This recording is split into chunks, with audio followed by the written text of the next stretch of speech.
भागवतम के तीसरे स्कंद के 31वें अध्याय को हम पढ़ रहे हैं, जिसमें बहुत ही सुंदर प्रार्थना अब हम पढ़ेंगे कि जीव गर्भ में किस तरह से भगवान से प्रार्थना करते हैं। उसी श्रृंखला को कल हमने श्लोक नंबर 8 तक 31वें अध्याय के 8 श्लोक पढ़े। आज उससे आगे पढ़ेंगे। इस आध्यात्मिक जगत में प्रवेश करने से पहले गुरु और गौरांग से कृपा की याचना करते हुए मंगलाचरण करेंगे, ताकि हम जो कुछ श्रवण करने वाले हैं उसका हमें पूरा पूरा लाभ प्राप्त हो सके, जो कि है कृष्ण प्रेम की प्राप्ति। गुरवे गौरचंद्राय राधिकाय तदालये कृष्णाय कृष्ण भक्ताय तद्भक्ताय नमो नमः।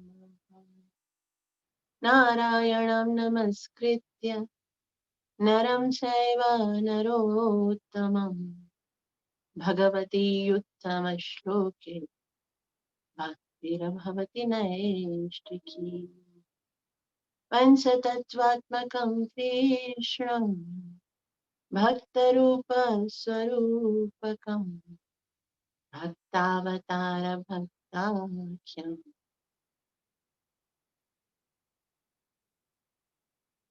भक्तावतार भक्ताख्यं नमामि भक्तशक्तिकम्। जय श्री कृष्ण चैतन्य प्रभु नित्यानंदा श्री अद्वैत गदाधर शिवासदि गौर भक्तवृंद। हरे कृष्ण कृष्ण कृष्ण हरे हरे, हरे राम राम राम हरे हरे। ग्रंथराज श्रीमद् भागवत महापुराण की जय। तीसरा स्कंद अध्याय 31।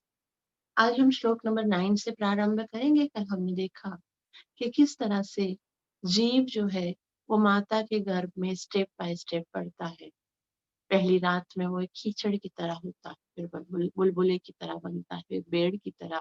उसके बाद धीरे धीरे वो मांस का पिंड बन जाता है, और उसके बाद उसके शरीर के अलग अलग जो हिस्से हैं वो उत्पन्न होने लगते हैं। रोमकूप, हाथ, पैर और आंखों, कान, मुख के और जनन इंद्रिय के छेद बनते हैं। उसे भूख प्यास लगने लगती है, और वो माता जो भी कुछ खाती है वही रस के रूप में उसे प्राप्त होता है। और वो उस जगह पर होता है जहाँ के बहुत ही गंदगी, मल मूत्र का स्थान होता है, जहाँ बहुत सारे कीटाणु होते हैं जो उसे काट रहे होते हैं। वो बार बार मूर्छित हो जाता है और बहुत ही घृणित अवस्था में बहुत ही दुखी होता है। और इस दुखमयी अवस्था से छूटने का उसके पास कोई उपाय नहीं होता है। वो उसी गर्भ में बिल्कुल है ना, एक एक पंछी की तरह, जैसे पिंजरे में होता है, वो उस तरह से वो वहां पर बहुत ही दुखी अवस्था में होता है। लेकिन वो कुछ कर नहीं सकता। जो भी माता खा रही होती है, कड़वा तीखा नमकीन खट्टा वो भोजन खाता है, उसके कारण उसको बहुत ही पीड़ा मिल रही होती है। और श्रील प्रभुपाद जी कहते हैं कि ऐसी स्थिति होती है उस भ्रूण की, उस जो बालक होता है, जो उसकी ऐसी स्थिति होती है 9 महीने तक। अगर उसका कुछ क्षण भी, अगर हमें जिस तरह से हम हैं, अगर कुछ क्षण भी हमें ऐसी स्थिति में रखा जाए तो हमारे लिए असह्य हो जाए। लेकिन क्योंकि उसकी कॉन्शियसनेस विकसित नहीं होती है, तो इसके कारण वो बर्दाश्त करके बैठा हुआ होता है। और ये उस भ्रूण की नहीं, ये हमारी बीती है, ये हम पर बीती है। और हम क्या कर रहे हैं, बारंबार ऐसी स्थिति में जाने की तैयारी कर रहे हैं। ये जो भौतिक जगत है, उसकी जो माया है, उसके अंदर जो हमारा अज्ञान है, ये जो इंद्र तृप्ति है, वो हमें बारंबार जन्म मरण के चक्कर में ही फंसाएगी। तो ये हमें क्यों बताया जा रहा है? देवभूति माता ने कपिल देव से ये जन्म मरण के चक्कर के विषय में क्यों पूछा? 3 चीजें पूछी थी उन्होंने, काल के विषय में, और दूसरा भक्ति के विषय में। अभी हमने पिछले जो इससे पहले जो चैप्टर है उसमें हमने पढ़ा कि मरने के बाद क्या स्थिति होती है। और अब जन्म से पहले और जन्म के बाद क्या स्थिति होती है उसके विषय में उन्होंने बताया, ताकि लोगों को पता चले कि हम कितना कष्ट भोग कर आए हैं। और जब उन्हें ये पता चलेगा कि हम कितना कष्ट भोग के आए हैं, तो शायद वो अब सीरियस हो जाए और भगवान की भक्ति करने लगे। उसी अ, श्रृंखला को हम आगे जाएंगे। श्लोक नंबर 9 सब देखिए। अकल्प स्वांग चेष्टायां शकुन्त इव पञ्जरे तत्र लब्धस्मृतिर्दैवा कर्मजन्म शतो भवम्। स्मरन् दीर्घम् अनुश्वासं शर्म किं नाम विन्दते अकल्प स्वांग चेष्टायां।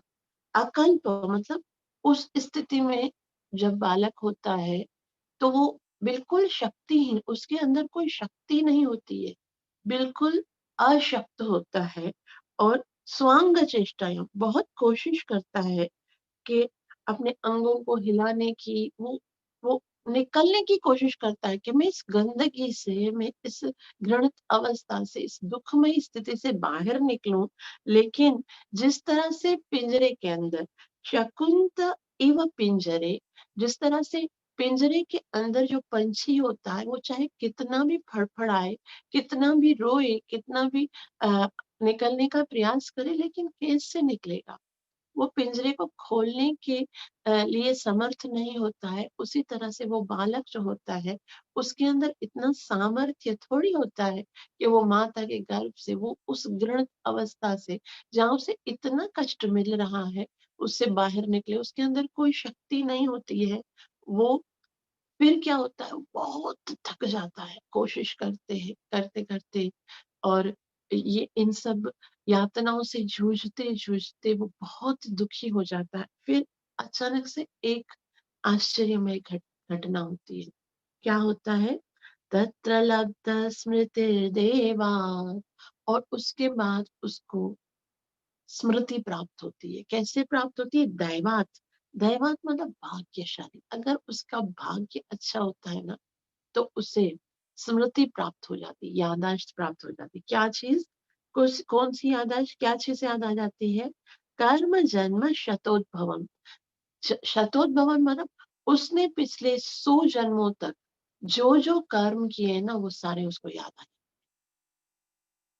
याद आ जाए ना हमें कि हम कितने अपराध करके आए हैं, तो फिर भगवान की कृपा हमें ज्यादा ज्यादा फील होगी कि भाई हम इतने घृणित कर्म करके आए हैं, हम इतने पापी हैं, फिर भी भगवान कितने अनुकंपा करते हैं हम पर, कितनी करुणा करते हैं कि हमें बार बार चांस देते हैं।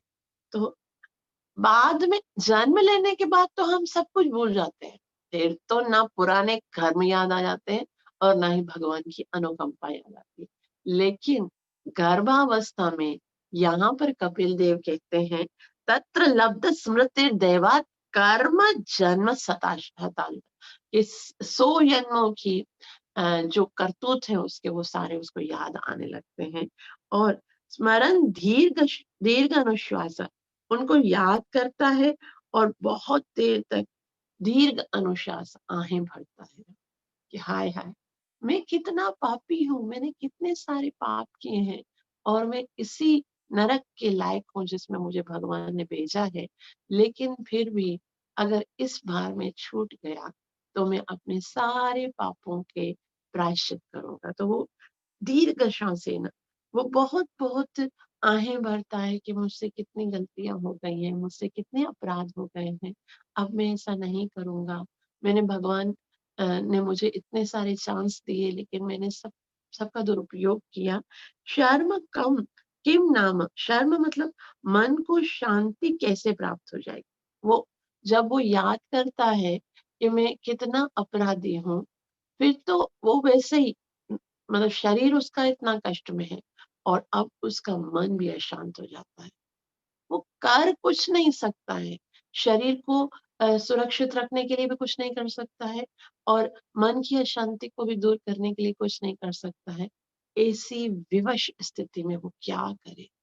याद रखिए भक्तों, जब हमारे पास और कोई चारा नहीं होता है, जब हमारा साथ देने वाला और कोई नहीं होता है, तब प्रार्थना काम आती है। प्रार्थना जो है, वो हमारे जीवन के हर एक कष्ट को खत्म करने का सामर्थ्य रखती है। इसीलिए श्रीमद् भागवतम में प्रार्थनाएँ भरी हुई हैं।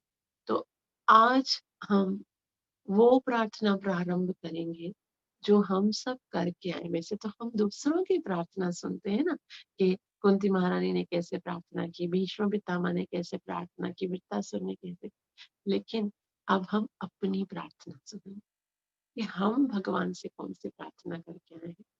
धन्यवाद। देखिए, श्रील प्रभुपाद जी इसका अनुवाद बताते हुए कहते हैं, इस तरह शिशु पिंजरे के पक्षी के समान बिना हिले-डुले रह रहा होता है। उस समय यदि शिशु भाग्यवान होता है, तो उसे विगत 100 जन्मों के कष्ट स्मरण हो जाते हैं और वह दुःख से आहें भरने लगता है। भला ऐसी दशा में मन शांत कैसे रह सकता है? श्रीला प्रभुपाद की जय। श्रीला प्रभुपाद जी कहते हैं, जन्म के बाद शिशु भले ही विगत जन्म के कष्टों को भूल जाए, किंतु जब हम बड़े हो जाते हैं, तब श्रीमद् भागवतम जैसे प्रामाणिक शास्त्रों को पढ़कर इतना तो समझ ही सकते हैं कि जन्म तथा मृत्यु के समय कितनी यातनाएं भोगनी पड़ती हैं। भले हमें याद नहीं है, कोई बोलेंगे, भाई हमको क्या खबर कि मृत्यु के बाद क्या होता है?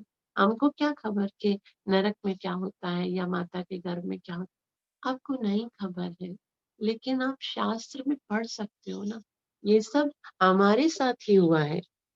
ये जो हमने जो दुःख अभी ये भ्रूण के सुने हैं, वो सब हम झेल कर आए। तो श्रील प्रभुपाद जी बोलते भले आप भूल गए हो, लेकिन फिर भी शास्त्रों को पढ़कर आप उनको याद कर सकते हो। समझ तो सकते हो कि हमारे साथ जो हो चुका है वो कितना दुखदायक है।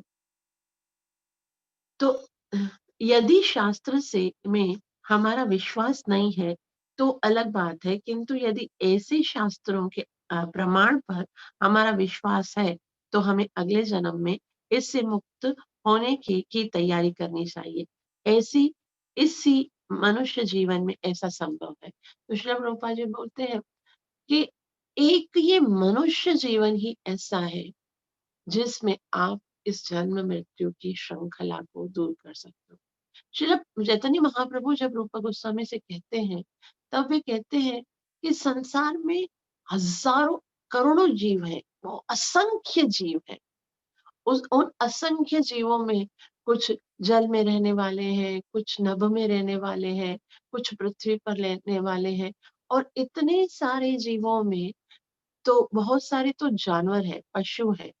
और पशुओं की श्रृंखला से जब ऊपर उठते हैं, तो कुछ मनुष्य हैं, और मनुष्यों में भी जब भी कुछ तो पशुओं जैसे ही कार्य करते हैं, केवल आहार निद्रा भय मैथुन, लेकिन उनमें भी जो सर्वश्रेष्ठ हैं वो कौन है?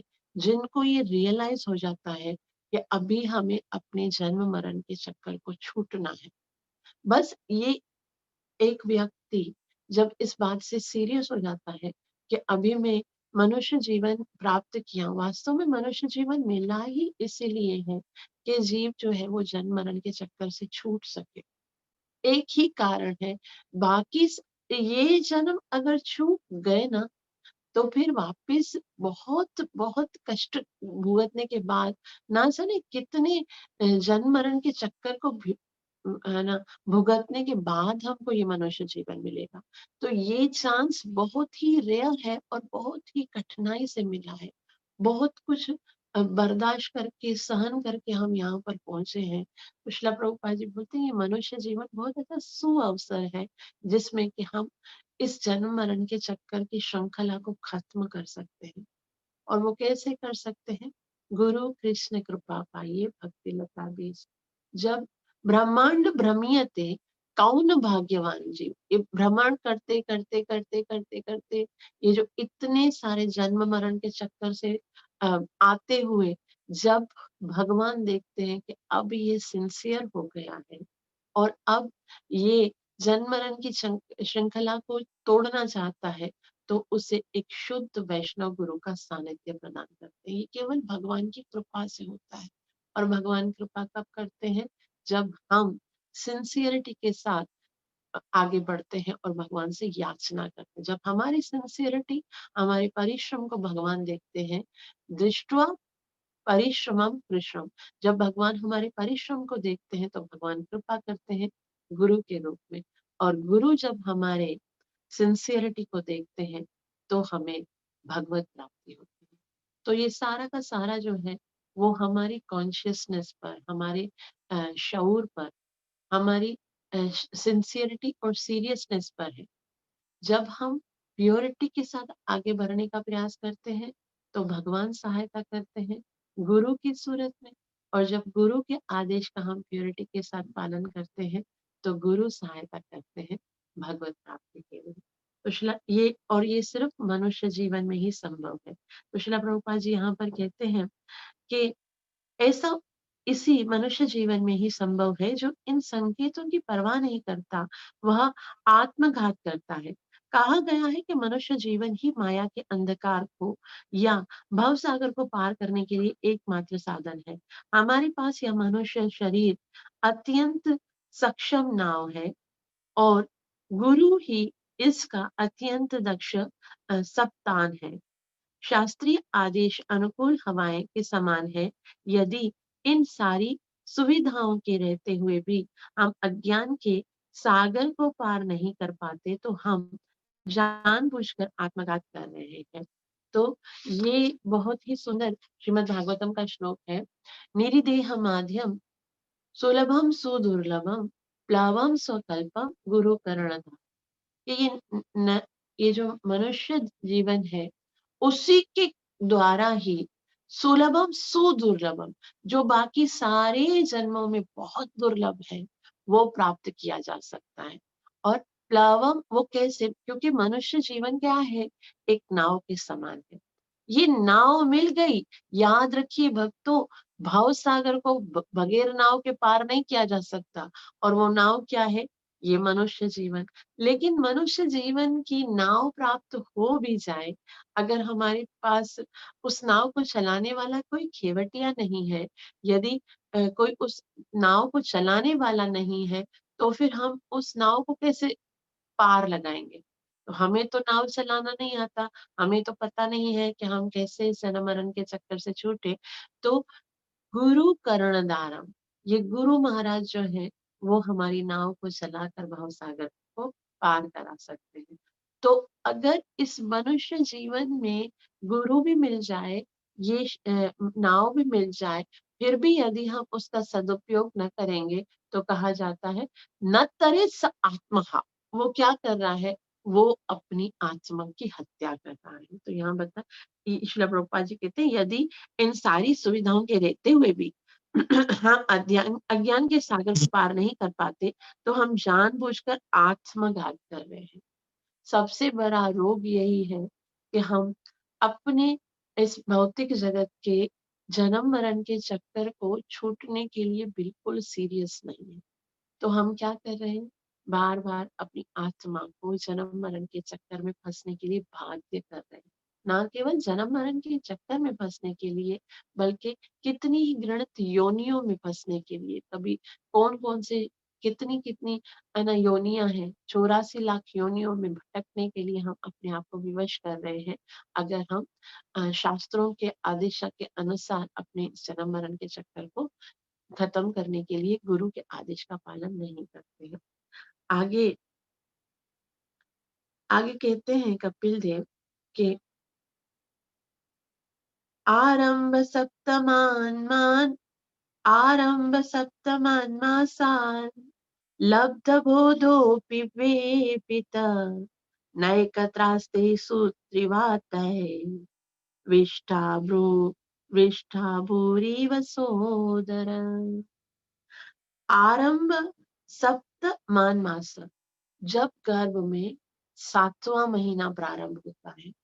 गर्भ के समय में 9 महीने का गर्भ होता है ना अमूमन ज्यादातर, तो फिर उसमें जब 7वां महीना प्रारंभ होता है, लब्ध बोध अभिवेपिता, उसको फिर चेतना प्राप्त होती है। तब तक तो वो हिल नहीं सकता जैसे हमने पहले पढ़ा था, लेकिन 7वें महीने में उसको चेतना प्राप्त हो जाती है, वो समझने लगता है क्योंकि अब उसको 100 जन्मों की याद तो आ गई, अब उसको चेतना प्राप्त कॉन्शियसनेस में आ जाता है और वो हिलता है।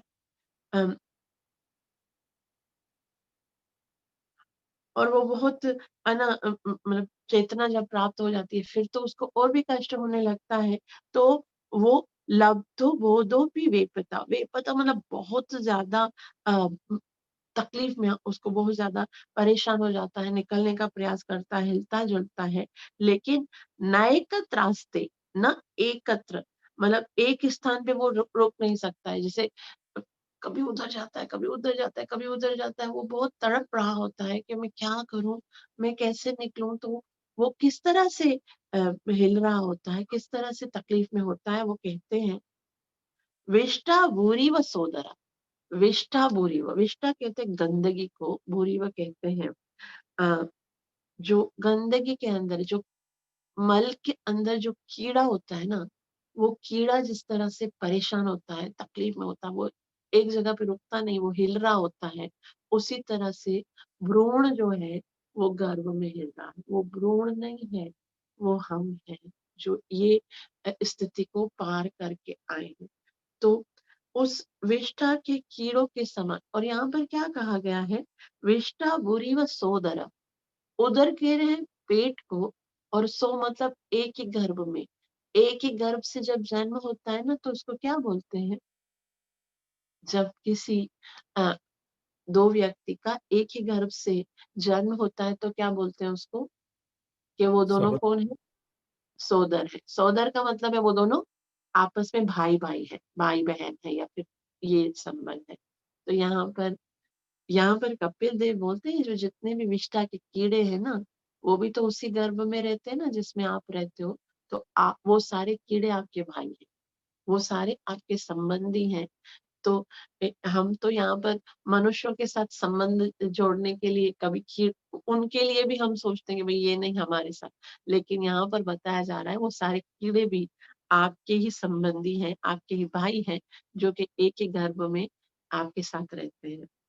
अनुवाद, इस प्रकार गर्भधान के पश्चात 7वें मास में चेतना विकसित होने पर यह शिशु उन हवाओं के द्वारा चलायमान रहता है जो भ्रूण को प्रसव के कुछ सप्ताह पूर्व ही दबाती रहती है। मतलब अभी 7वां महीना शुरू हो गया तो प्रसव होने वाला है, और उसके कारण वो बहुत ज्यादा दुखी रहता है। वह उसी पेट की गंदगी से उत्पन्न कीड़ों के समान एक स्थान में नहीं रह सकता है। वो चलता रहता है, बहुत ज़्यादा दुखी होता है, इतनी गंदी जगह पर वो होता है, तो वो अ, परेशान होकर इधर-उधर हिलता है। श्रील प्रभुपाद जी कहते हैं 7वें मास के बाद शिशु शरीरक वायु से हिलने-डुलने लगता है, एक ही स्थान पर नहीं रह सकता क्योंकि प्रसव के पूर्व सारा योनि तंत्र शिथिल पड़ जाता है। यहाँ पर कीड़ों को सोदर कहा गया है। सोदर का वास्तविक अर्थ है एक ही माता से उत्पन्न। चूंकि शिशु माता के गर्भ से उत्पन्न होता है और कीड़े भी उसी माँ के गर्भ के भीतर सड़न से उत्पन्न होते हैं, अतः शिशु तथा कीड़े वास्तव में भाई-भाई हैं। हम मनुष्य में भ्रातृत्व स्थापित करने के लिए उत्सुक रहते हैं, किंतु हमें कीड़ों को भी अपना भाई मानना चाहिए। अन्य प्राणियों की तो बात ही कुछ और है। अतः हमें समस्त प्राणियों के प्रति चिंतित रहना चाहिए। तो श्रील प्रभुपाद जी बोलते हैं कि हमको देखकर ऐसा लगता है ये कीड़ा है, तो वो कीड़ा भी वहीं से आया है। तो हमें सबके प्रति चिंतित रहना चाहिए, और चिंतित रहकर क्या करना चाहिए? उनका उद्धार करने के लिए स्वयं महामंत्र का जप करना चाहिए। क्योंकि हरिदास ठाकुर से जब चैतन्य महाप्रभु ने कहा कि हरिदास, हमारी आवाज़ तो हर जगह नहीं पहुँचती है, तो उन व्यक्तियों का उद्धार कैसे होगा, जहाँ तक मेरी आवाज़ नहीं पहुँच रही है। तब हरिदास ठाकुर कहते हैं, महाप्रभु आपको चिंता करने की आवश्यकता नहीं है। आपके जो अनुयायी हैं, जब वो महामंत्र का उच्चारण करेंगे, जब ज़ोर-ज़ोर से कीर्तन करेंगे, हरे कृष्ण, कृष्ण कृष्ण हरे हरे, हरे राम, राम राम हरे हरे, तो फिर उनका ही नहीं, समस्त प्राणियों का, जहाँ-जहाँ तक वो कीड़े होंगे, ये खटमल होंगे, मक्खियाँ होंगी, जो भी मच्छर-वच्छर होंगे ना, वो जो भी इस महामंत्र का श्रवण करेंगे, भले वो बोल नहीं सकते हैं, लेकिन इसीलिए जो श्री चैतन्य महाप्रभु के अनुयायी हैं, वो गली-गली में जाकर, घर-घर में जाकर, वो नगर कीर्तन करते हैं, ज़ोर-ज़ोर से चिल्लाते हैं। बहुत सारे लोग इनका विरोध भी करते हैं, लेकिन ये महाप्रभु की इच्छा है कि हमारी जो महामंत्र है वो हर जगह पे पहुंचे। पृथ्वी तैयाते अत नगरादि ग्राम सर्वत्र प्रचार होइबे मोरा नाम। तो इस महामंत्र के द्वारा ही हम सबका उद्धार कर सकते हैं। आगे कहते हैं, नाथमान ऋषि भीत सप्तविद सप्तवद्री कृताञ्जलि स्तुवती तं विक्लवाया वाचा येनोदरेऽर्पित। नाथ मान ऋषि भी बहुत ज्यादा अ, जो उस समय, क्योंकि वो बहुत दुखी होता है, वो हिल भी नहीं सकता है, वो कीड़े की तरह तड़प रहा होता है, तो वो बहुत याचना करता है। क्या कैसे करता है? ऋषि भी था, वो बहुत भयभीत होता है। उसको लगता है कि क्या ये सीन कभी खत्म होगा? मैं कैसे निकलूंगा? मैं कैसे, मेरा उद्धार होगा? क्या मुझे जीवन भर यही, क्योंकि उसको पता नहीं कि नेक्स्ट प्रोसेस क्या होगा, मेरा जन्म होगा वो, उसको नेक्स्ट का नहीं पता, पिछला खाली याद आ रहा हो। पिछले कितने जन्मों में मैं कितने अपराध करके आऊँ वो याद आता है, और वो समझता है कि इसकी बदले में मुझे ये दुख मिला है, कष्ट मिला है, तो उससे मुझको भोगना है। तो वो बहुत भयभीत होता है। सप्त विधि मतलब वो बहुत 7 आवरणों में बंधा होता है, 7 झिल्लियाँ होती हैं, वो माता के गर्भ में वो स्थिति में ऐसे में होता है। फिर क्या करता है? कृतांजलि, कृतांजलि कहते हैं अपने हाथ जोड़कर वो भगवान से स्तुवंती तम, भगवान की स्तुति करता है। वो भगवान को देख रहा होता है। वो उसी जगह पर भगवान और जीव जो है वो साथ में रहते हैं। हृदय के अंदर जीव आत्मा है और हृदय के अंदर भगवान है। तो वो क्या करता है? हाथ जोड़ता है, स्तुति स्तुति करता है तब, और तब ना उस भगवान को विकल भया, यानी विकल होकर बहुत दुखी होता है, बहुत भयभीत होता है। और जैसे मैंने कहा कि जिस समय आपके पास और कोई चांस नहीं होता है, जिस समय हमारे पास और कोई सहारा नहीं होता है, जिस समय आपको लगे कि अब संसार में और कोई साथ देने वाला नहीं है, वो समय होता है वास्तव में प्रार्थना। और उस समय क्योंकि हमें पता है और कोई है ही नहीं, तो वो समय जो है वो भगवान हमारा साथ देते हैं। तो बोलते हैं ना कि जब कोई साथ नहीं देता तो भगवान साथ देते हैं। इसलिए हमको हर वक्त ये बात को याद रखना चाहिए कि कोई साथ देगा नहीं। तो जब तक हम ये याद रखेंगे ना, तभी हमारा कनेक्शन भगवान से जुड़ेगा। जब भौतिक जीवों के ऊपर हम निर्भर रहेंगे ना, तो हम भगवान के साथ इतना तीव्रता के साथ प्रेम नहीं कर पाएंगे। ये स्थिति हमें सदैव याद रखनी चाहिए कि जब गर्भ में माता के मैं इतना ज्यादा दुखी था, तब कोई नहीं था, माता भी सहायता नहीं कर सकती, बल्कि वो तो खाला खट्टा कुछ भी खाती है, और उसको वो जो भ्रूण होता है उसको बर्दाश्त करना पड़ता है, वो उसके कारण भी वो दुखी होता है, और उसके गर्भ में इतनी दृढ़ता अवस्था में उसको रहना पड़ता है। माता कुछ नहीं कर सकती, अगर हम चाहे भी ना, तो भी कोई नहीं कर सकता इस स्थिति में आपकी हेल्प, कोई भी नहीं कर सकता। पिता अगर चाहे कि मैं अपने पुत्र की हेल्प करूं, अंदर जाके हेल्प तो कोई नहीं कर सकता ना। उस समय केवल भगवान ही हमारी सहायता कर सकता है। इसलिए भगवान से याचना करना शुरू करता है।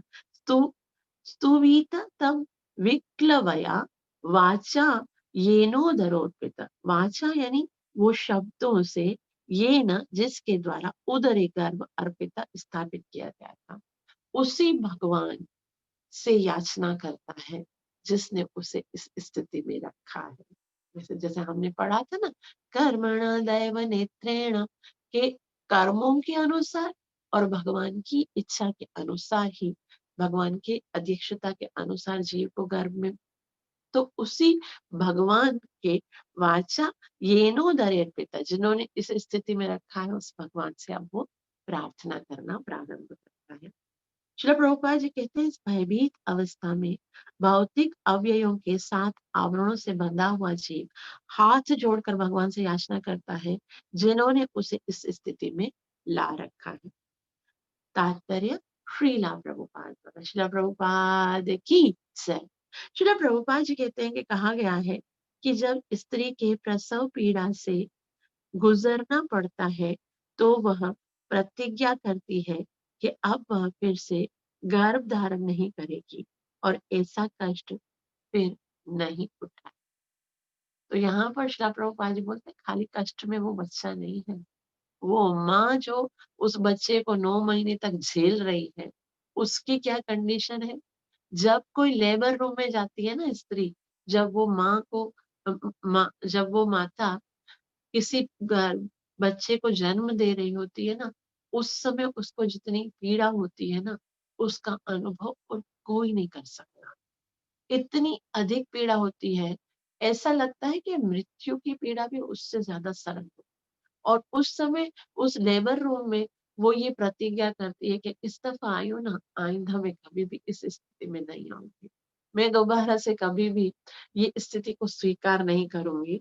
और उसी तरह से जब किसी का अस्पताल में ऑपरेशन होता है, तो रोगी प्रतिज्ञा करता है कि अब वह ऐसा कार्य नहीं करेगा जिससे कि वह बीमार पड़े और उसे फिर से ऑपरेशन कराना पड़े। या जब कोई व्यक्ति संकट में होता है, तो वह प्रतिज्ञा करता है कि वह पुनः ऐसी भूल नहीं करेगा जिससे वह संकट में पड़े। उसी तरह से जब जीव नारकीय अवस्था को प्राप्त होता है, तो वह भगवान से प्रार्थना करता है कि वह पुनः प्राप्त कर्म नहीं करेगा, जिससे वह माँ के गर्भ में जाकर जन्म मृत्यु के चक्कर में पड़े। गर्भ के भीतर की नारकीय अवस्था में जीव पुनः जन्म लेने से भयभीत रहता है। अब श्रीला प्रभुपाद जी बोलते हैं, जीव इतना बेईमान है कि जब दुख होता है ना, बस तभी सोचता है कि अब नहीं करूंगा। हॉस्पिटल में जब होगा ना, सर्जरी हो रही होगी, भगवान से बोलेगा, भगवान इस दफा मुझे आप आप इस दफा मेरी रक्षा करो, इस दफा इस दुख से मुझे छुड़ाओ, मैं दोबारा से ऐसा कार्य नहीं करूंगा। मैं अब जैसे किसी को कैंसर हो जाता है, वो वाइन पीता है, वो नशा करता है, वो फिर उसको जब तकलीफ होती है ना, भगवान से बोलता अब नहीं करूंगा, और फिर प्रार्थना करना शुरू कर देता है। उसी तरह से जीव जब नारक में होता है ना, नारक की अवस्था में होता है, तब नरक में जाकर तो वो इतना दुखी होता है, इतना कष्ट में होता है, और बार बार यही सोचता है, बस ये मैं किसी तरह से इस स्थिति से बाहर निकल जाऊं, बस मैं जीवन में कभी पाप करूंगा ही नहीं, मैं कोई पाप नहीं करूंगा। और जब भ्रूण, जब शिशु की अवस्था में जब गर्भ में होता है और इस तरह के नरक को वो भोग रहा होता है, इतनी उसकी घृणित स्थिति होती है, तब तो भगवान से कहता है, बस बस करो, मैं एक बार मुझे चांस दे दो, बस एक बार मैं इस संसार में आ गया ना, और मैं इतना अच्छे से नाम जप करूंगा, इतना अच्छे से भक्ति करूंगा, तुम्हारी तुम्हारी सेवा करूंगा, पूजा करूंगा, और केवल बस आपकी भक्ति के अतिरिक्त और कुछ नहीं करूंगा, और तो मुझे कुछ याद भी नहीं है, बस तुम्हारे अतिरिक्त, तुम्हारी सेवा, और अपनी साधना के अतिरिक्त और कुछ भी मेरे जीवन का लक्ष्य नहीं होगा, बस मुझे एक चांस दे दो, बस। तो यहाँ श्रीला प्रभुपाद जी भी कहते हैं कि जन्म मृत्यु के चक्कर में वो ना पड़े। वो ऐसा गर्भ के भीतर की नारकीय अवस्था में जीव पुनः जन्म लेने से भयभीत रहता है कि वापस मुझे इस तरह के कष्ट को मैं कभी नहीं स्वीकार करूंगा, और वो बहुत भयभीत होता है। किंतु यहाँ प्रश्न प्रभुपाद, लेकिन ये दुख, ये भय सिर्फ वहीं तक रहता है जब तक कष्ट समाप्त नहीं होता। श्लोक नंबर 11। वह गर्भ से बाहर आ जाता है जब वह अपनी पूरी जवानी में और स्वस्थ होता है, तो वह सब कुछ भूल जाता है और पुनः पुनः वही पाप करता है जिनके लिए उसे इस भयावह स्थिति में रखा गया। बाहर आता है तो भूल जाता है, और फिर वही वही अपराध करने लगता है, जिसके कारण उसे बार बार जन्म मरण के चक्कर में फंसना पड़ता है। तो अभी तो उसकी क्या स्थिति है? अभी तो वो बहुत कष्ट में है। अभी तो उसके पास और कोई चारा नहीं है। अभी तो उसे याद आ रही है भगवान की कि भगवान अभी निकालो मुझे यहाँ से, अभी मेरी सुरक्षा करो, इस बार चांस दे दो। तो अब जीव जो है वो प्रार्थना कर रहा है। जंतुरवाच श्लोक नंबर 12 है। तीसरा स्कंद अध्याय 31 और श्लोक नंबर 12। और जंतु, जंतु कौन है? जंतु वैसे तो कीड़े को बोलते हैं, लेकिन बच वो जो भ्रूण जो हम सब जो गर्भ में होते हैं वो कीड़े की तरह ही है। इसलिए बताया गया जंतुरवाच, अर्थात जीव जो है वो अब भगवान से प्रार्थना करता है। क्या कहता है?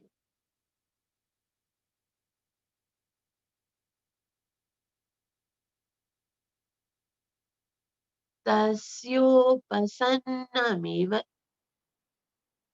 हरे कृष्ण हरे कृष्ण कृष्ण कृष्ण हरे हरे, हरे राम राम राम हरे हरे। तस्योपसन्नमवितं जगदिच्छयात्त नानातनो भुवि चलच्चरणारविन्दम् सोऽहं व्रजामि शरणं यकुतो भयं मे येनेदृशी गतिरदर्श सतो निरूपा। तस्योप तस्योप मतलब जंतु कहता है उस भगवान को। इस कौन सा भगवान? उपसन्न यानी जो रक्षा के लिए पास आने पर, भगवान जो है उस भगवान जो हृदय में रहते हैं उसके पास जाकर उस भगवान की शरण में जाता है। जगत इच्छयात, जगत का मतलब होता है ये ब्रह्मांड, इच्छया माना स्वेच्छा से। वो भगवान जो समस्त जगत की स्वेच्छा से रक्षा करता है। ये भगवान की ड्यूटी है ना, सारे जीवों की रक्षा करना, सारे जीवों का पालन करना। तो वो सोचता है कि और तो कोई नहीं है मेरा सहारा, लेकिन ये जो भगवान है वो क्योंकि सबका पालन करता है, सबकी सुरक्षा करता है, तो वो अवश्य मेरी प्रार्थना सुनेगा। यस्योपसन्नमिवितं जगदिच्छयात। और फिर वो कैसे पालन करता है? वो किस तरह से सुरक्षा करता है? नाना तनो भुवि चलच्चरणारविंद। नाना तनो, ये भगवान है, वो अपने आध्यात्मिक जगत में रहकर आनंद से रह सकता है, लेकिन फिर भी जीवों पर कल्याण करने के लिए, जीवों को सुरक्षा प्रदान करने के लिए, जीवों को कृपा देने के लिए, धर्म की स्थापना करने के लिए क्या करता है? नाना तनोभुवि, नाना मतलब विभिन्न प्रकार के, तनो तनो मतलब वो स्वरूप स्वीकार करता है। भगवान को क्या जरूरत है संसार में आकर जन्म लेने की? ये संसार इतना घृणित है, जो केवल दुखों से भरा हुआ है। ये संसार में क्या कुछ ऐसा है क्या भगवान के लिए? ये संसार रहने के लायक है? भगवान के रहने के लायक है? हमने तो पाप किए हैं ना, हमने तो अपराध किए ना, इसी के लिए आए हम लोग। ये तो संसार को नरक कहा गया, संसार को जेल कहा गया। हमको तो जेल में इसलिए आना पड़ रहा है क्योंकि हम अपराधी हैं। भगवान को क्या जरूरत है इस जेल में आने की? लेकिन भगवान के हृदय में इतनी करुणा है, भगवान के हृदय में इतना प्रेम है जीव के लिए कि कि वो जीव के ऊपर कृपा करने के लिए विवश होकर इस भौतिक जगत में आते हैं। वो सोचते बस मैं कैसे अपने इस अंश की सुरक्षा करूं, इसलिए क्या करते हैं? नाना तनो, वो शरीर धारण करते हैं। नाना तनो, कभी कभी मत्स्य बनकर आते हैं, मछली का शरीर बनकर आते हैं, और कभी क्या बन के आते हैं? कभी कूर्म बन के आते हैं, कछुए का शरीर। ये भगवान को शोभा देता है क्या कि कभी वो सुअर बनकर आ जाते हैं? ये भगवान की ये भगवान की भगवत्ता। भगवान उधर अपने आध्यात्मिक धाम में बैठकर भी रक्षा कर सकते हैं, लेकिन इतनी करुणा है भगवान के हृदय में, इतना प्यार करते हैं कि वो वहां से, एक बार अकबर ने पूछा था बीरबल से कि बीरबल, हमारे अल्लाह तो कभी जन्म नहीं लेते हैं। भगवान का मतलब ही ये है, अजो नित्य है, जो कभी भी वो नित्य है, कभी जन्म नहीं लेते, तो वह भगवान बार बार जन्म लेते हैं क्यों? जन्म भी लेते हैं तो कौन से पशुओं के जन्म लेने लगते हैं? मछली बनकर आ गए, कछुआ बनकर आ गए, सुअर बनकर आ गए। ऐसा क्या है भगवान को ज़रूरत क्या पड़ती है उनको जन्म लेने की? क्या तुम्हारे भगवान के अंदर इतना सामर्थ्य नहीं है कि वो अपने आध्यात्मिक जगत में बैठे-बैठे असुरों का नाश कर दे? तभी बीरबल ने कहा, बादशाह आप नहीं समझोगे। बोला, कैसे नहीं समझूँगा? समझा मुझे। तो बोला, उचित समय पर समझाऊँगा, अभी नहीं समझा सकता। तो बोला, ठीक है, मैं इंतज़ार करूँगा, प्रतीक्षा करूँगा उस उचित समय की। तो बीरबल ने बादशाह अकबर को समझाने के लिए क्या किया, जो शहज़ादा सलीम है, वैसा ही एक सुंदर-सा शहज़ादा बनाया, मोम का शहज़ादा, एकदम दिखने में एकदम ओरिजिनल था। तो समुद्र के किनारे पर वो उस शहज़ादे से वॉकर होता है ना, बच्चों का जो गाड़ी होती है उसमें बिठाते हैं, तो उसमें लेकर जा रहे थे। शहज़ादा सलीम भी था, बादशाह सलामत भी थे, सब थे। जोधा रानी भी थी और ऐसे जा रहे थे। तो जो जो मेड थी ना, जो लेके जा रही थी शहज़ादा सलीम की गाड़ी, उसको बीरबल ने पढ़ाया था, क्योंकि वो शहज़ादा असली नहीं था, मोम का था। उसने बोला था, जैसे ही ये गाड़ी आगे जाएगी, तो तुम ऐसे उछाल के शहज़ादा सलीम को समुद्र में गिरा देना। और फिर उसने ऐसा ही किया, ऐसे उछला और शहज़ादा सलीम समुद्र में गिर गया। उस समय बहुत सारे है ना, बादशाह के बहुत सारे अनुयायी थे, बहुत सारे स्विमर्स थे वहाँ पर, बहुत सारे लोग थे। लेकिन जैसे ही महाराजा अकबर ने देखा कि मेरा बेटा समुद्र में गिर गया, उस समय कुछ नहीं देखा और फौरन से डाइव मारा अंदर।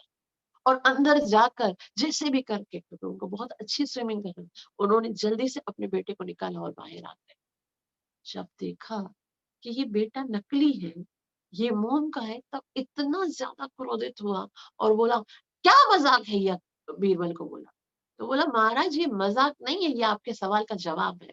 बोला, "कौन-सा सवाल?" बोला, "आपने क्यों कहा था कि आपका भगवान जन्म क्यों लेता है?" बोला, "इससे इसका क्या संबंध है?" बोला, "आप नहीं देख रहे हो इतने सारे आपके नौकर बैठे हुए हैं? आपको नहीं दिख रहा था कि इतने सारे यहाँ पर स्विमर बैठे हो, कोई भी जाकर आपके बच्चे को बचा के आएगा। आपने खुद डाइव क्यों मारा?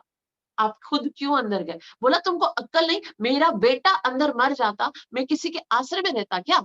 मेरे बेटे को इतना डूबने वाला था, तो ज़ाहिर-सी बात है मैं जाऊँगा ना, मैं कितना प्यार करता हूँ अपने बच्चे से।" तो बोला, "बस वही तो बात है।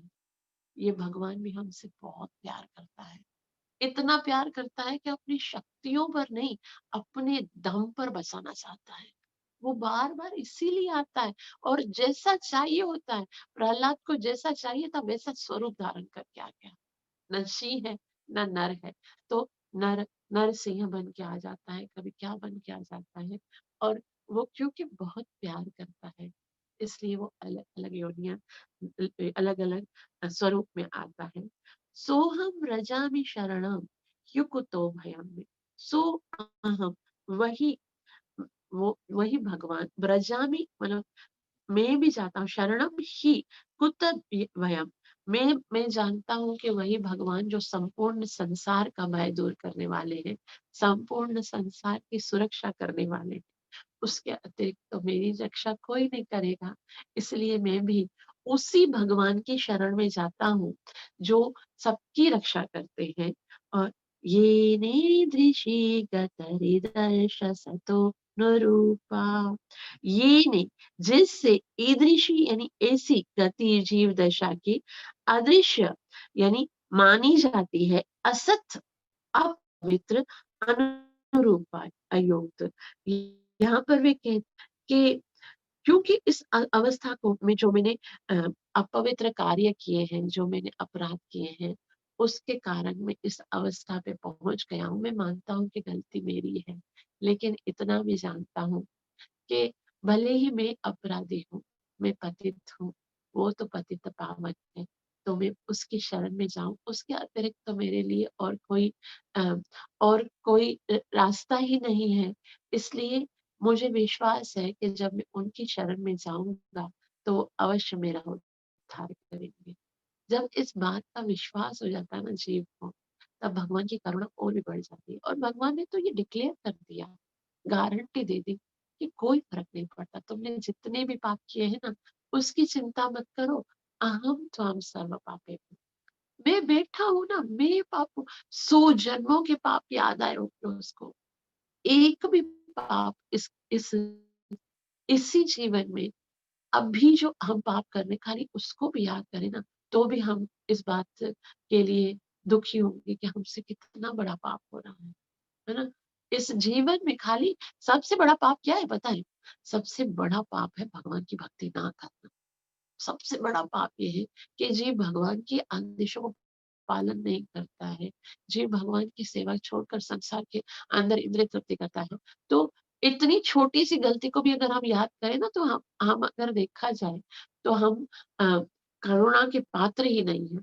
लेकिन भगवान जो है वो इतने करुणामयी हैं कि वो हमारी गलतियों को नहीं देखते। अपीचेसु पापेन, भले तुम बड़े-बड़े पापियों में सबसे बड़े पापी हो, लेकिन फिर भी मेरी शरण में आओगे तो प्रतिज्ञा है मेरी, मैं ज़रूर तुम्हारा उद्धार करूँगा। तो इसी प्रतिज्ञस्तव गोविंद न मे भक्तः प्रणश्यति इति संस्मृत्य संस्मृत्य प्राण आराध्यो अहम्, कि बस मुझे मुझे अपने ऊपर भरोसा नहीं है, मुझे अपने कर्मों के ऊपर भी भरोसा नहीं है, लेकिन तुम्हारी प्रतिज्ञा के ऊपर मुझे भरोसा है कि तुमने क्या कहा है कि जो मेरी शरण में आएगा, मैं अवश्य उसका उद्धार करूँगा। अहम त्वां सर्व पापेभ्यो मोक्षयिष्यामि मा शुचः। मैं तुम्हारे इस वचन को शिरोधार्य करके, उस पर विश्वास करके मैं आया हूँ, सारे सहारों को छोड़कर तुम्हारे एक सहारे पर, कि तुम ज़रूर मेरी सुरक्षा करोगे। और ये बहुत ही सुंदर प्रार्थना करते हुए जीव कहता है, मैं उन भगवान के चरण कमलों की शरण ग्रहण करता हूँ, जो अपने विभिन्न नित्य स्वरूपों में प्रकट होते हैं और इस भूतल पर घूमते रहते हैं। मैं उन्हीं की शरण ग्रहण करता हूँ, क्योंकि वे ही मुझे निर्भय कर सकते हैं और उन्हीं से मुझे यह जीवन अवस्था प्राप्त हुई है, जो मेरे अपवित्र कार्यों के सर्वथा अनुरूप है। तो वो जीव कहता है, ये दृशे गतिरदर्शित सतो अनुरूपा। मैं शिकायत नहीं कर रहा हूँ, मैं ये नहीं कह रहा हूँ कि मेरे साथ अन्याय हो रहा है, मैं ये भी नहीं कह रहा हूँ कि आपने मेरे साथ ऐसा क्यों किया। मेरे साथ जो हो रहा है ना, वही होना चाहिए, बल्कि उससे भी ज़्यादा अ, मुझे कष्ट मिलना चाहिए, क्योंकि उसको सारे अपराध याद है अपने। तो वो बोलता है कि ठीक है, जो है सो मेरे ही कर्मों के अनुसार मैं ये भुगत रहा हूँ, लेकिन मैं क्या करूँ, मेरे पास और कोई तो चारा भी नहीं है। इसीलिए आपने मुझे ये स्थिति प्रदान की है, तो मैं आपसे ही आज ये याचना करता हूँ कि कृपा करके आप बस करो, अब और बर्दाश्त नहीं होता है। आप मुझे निकालो ताकि मैं आपकी सेवा कर सकूँ।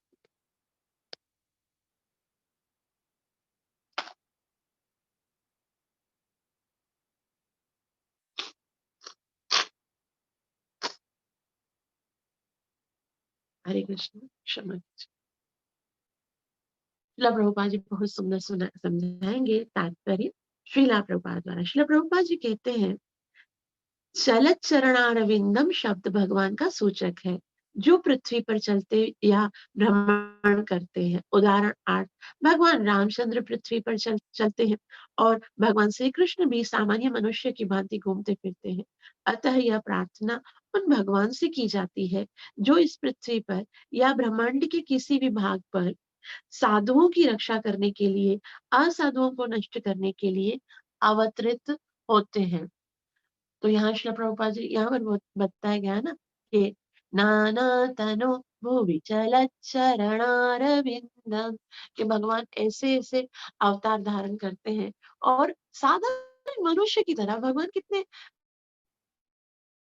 कितने भगवान विभु हैं, हम अणु हैं, भगवान समुद्र हैं, हम बूंद हैं और भगवान हमारे जैसे बनकर इस भौतिक जगत पे चलते हैं। चलते वक़्त कभी लगता नहीं है कि भगवान है, थोड़ा-सा उनके अंदर टशन हो, थोड़ा-सा वट नहीं है भगवान का।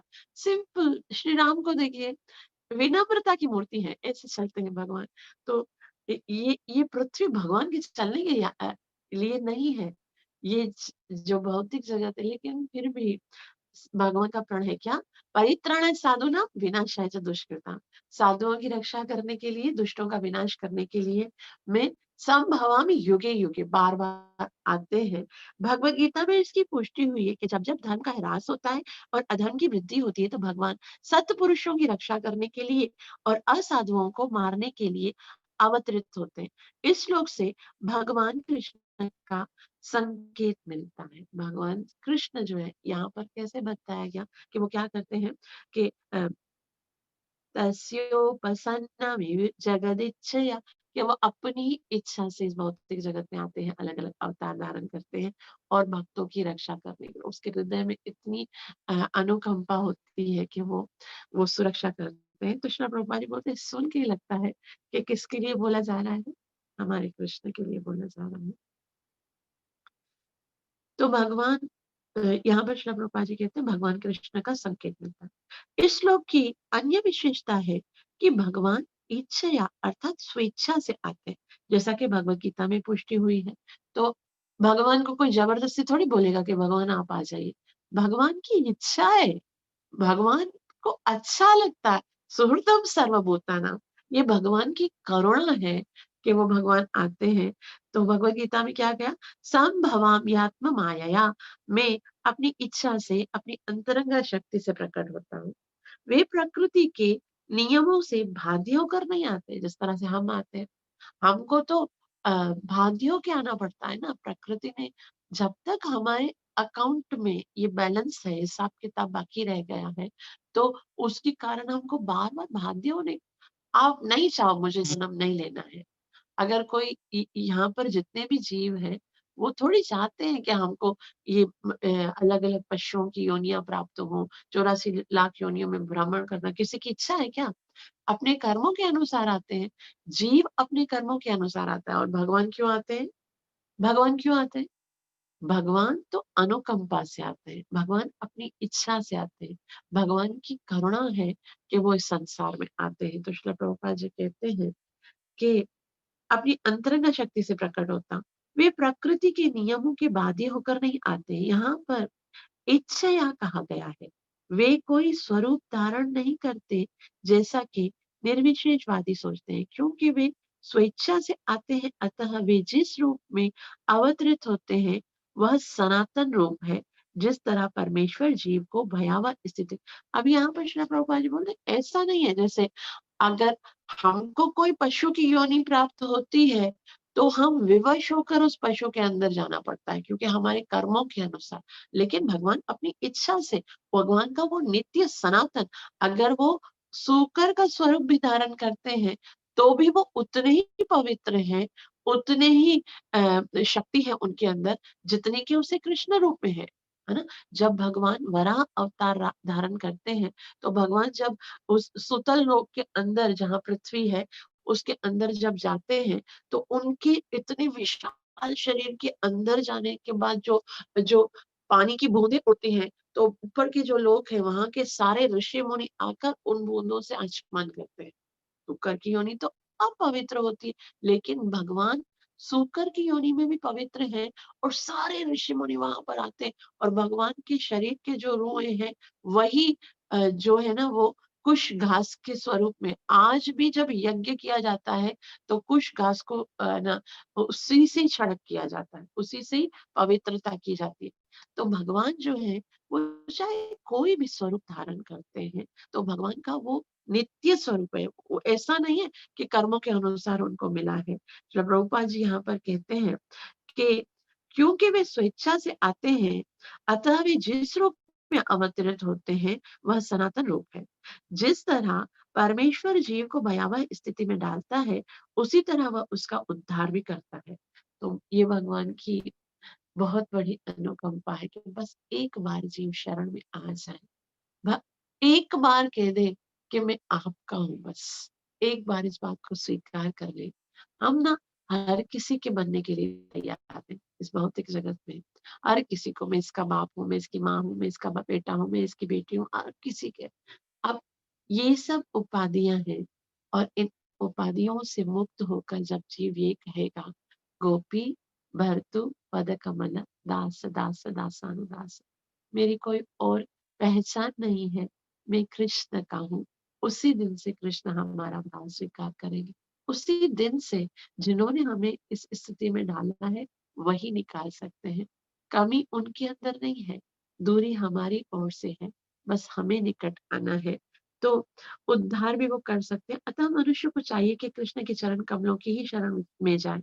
कृष्ण चाहते हैं, भगवान की इच्छा है, प्रत्येक वस्तु को त्यागो और मेरी शरण में आओ।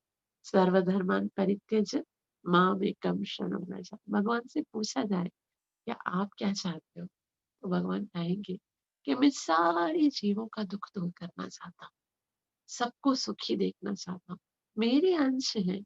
माता पिता की भी तो इच्छा होती है ना कि हमारे बच्चे सुखी रहें। उसी तरह से भगवान की भी इच्छा होती है कि भगवान के जितने भी जीव अंश हैं वो सब सुखी रहें। और उसका सिर्फ एक ही तरीका है।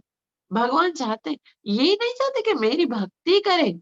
भगवान अपनी पूजा कराने के खुश नहीं है, उसकी उसका शौक नहीं है भगवान को। भगवान हमारा कल्याण करना चाहते हैं, हमारा उद्धार करना चाहते हैं, हमारी ऐसे कभी-कभी लगता है ना भगवत गीता पढ़ के, भगवान बोलते मत मना भव मत भक्तो मध्याजी माम नमस्कुरु, मेरी भक्ति करो, मेरी पूजा करो, मेरी शरण में आओ, तुम सारे धारों को छोड़कर मेरी शरण में आ जाओगे, मैं तुम्हें पा। तो ऐसा लगता है भगवान को बहुत शौक है कि मेरी पूजा होनी चाहिए, है ना? भगवान बनने का शौक है। भगवान बनने का शौक नहीं, उसको वो पहले से ही भगवान है। उसे आपको सुखी करने का शौक है। वो आपको दुखी नहीं देख सकता, वो हमें दुखी नहीं देख सकता। इसलिए कहता है क्या तुम इधर-उधर भटक रहे हो? तो मेरी शरण में आ जाओ, मैं तुम्हें समस्त पापों से मुक्त करके इन सब दुखों से मुक्त कर दूँगा। तो भगवान श्री यहाँ पे श्रील प्रभुपाद जी कहते हैं कि भगवान की ये इच्छा है कि सब भगवान की शरण में जाएँ क्योंकि वो सबका उद्धार करना चाहते हैं। श्रीमद् भगवद गीता में यह भी कहा गया है कि जो उनके पास चला जाता है वह इस संसार में पुनः शरीर धारण करने नहीं आता है, अपितु भगवान के धाम जाता है जहाँ से कभी नहीं लौटता। यत् गत्वा न निवर्तन्ते तद्धाम परमं मम। वो जगह जहाँ जाने के बाद दोबारा संसार में आना नहीं पड़ता, वो भगवान का धाम है। और वो कैसे प्राप्त होता है? जब हम भगवान की शरण में जाते हैं। और इस कलयुग में भगवान की शरण में जाने का एक ही सरल उपाय है कि हम भगवान के नाम को अच्छे से जप करें। हरे कृष्ण कृष्ण कृष्ण हरे हरे, हरे राम राम राम हरे हरे। तो हम सबका ये कर्तव्य है कि हम सब भगवान के पवित्र नाम को अच्छे से जप करें और अपनी इस जन्म मरण की श्रृंखला को दूर खत्म करके भगवान के उस धाम को प्राप्त करें जहाँ कोई दुख नहीं, कोई संकट नहीं, कोई कष्ट नहीं। आप सबका बहुत बहुत आभार जो आप सबने इतना प्रेम से श्रवण किया।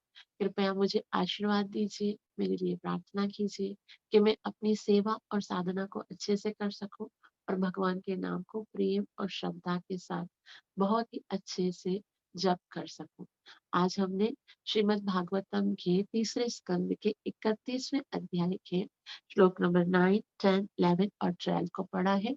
ये अब अब हम इस भ्रूण की जो गर्भ में जो हम हैं अपनी ही प्रार्थनाओं को पढ़ेंगे और फिर देखेंगे कि कितना हम इन जो कमिटमेंट्स भगवान के साथ करके आए हैं कितना उन पे पूरा उतरते हैं। हरे कृष्णा। ग्रंथराज श्रीमद् भागवतम महापुराण की जय। जय जय नित्य लीला प्रवेश हमें शरणानंद भक्ति वेदांत स्वामी श्री प्रभुपाद की। जय जय। यदि किसी को कुछ पूछना है, कोई प्रश्न है या कुछ बताना है तो हम कर सकते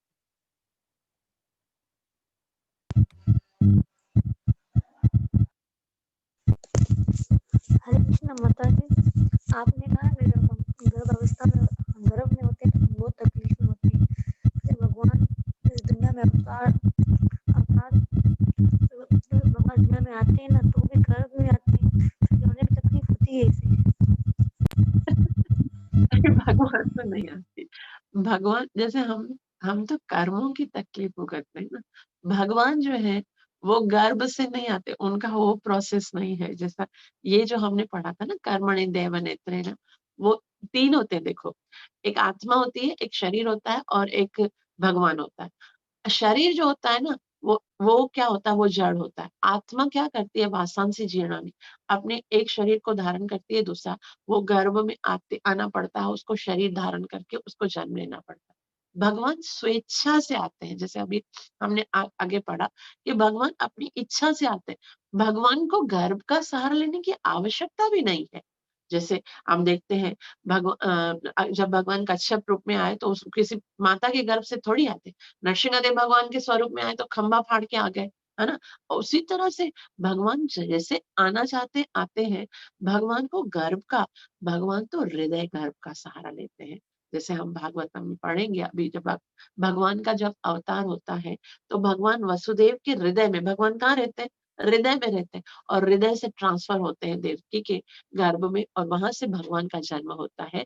तो इस तरह से भगवान का जन्म जो होता है वो उस तरह से कष्टदायक नहीं होता है जैसे हमारा होता है। भगवान तो अपनी इच्छा से समर्थ है, वो भगवान, इसलिए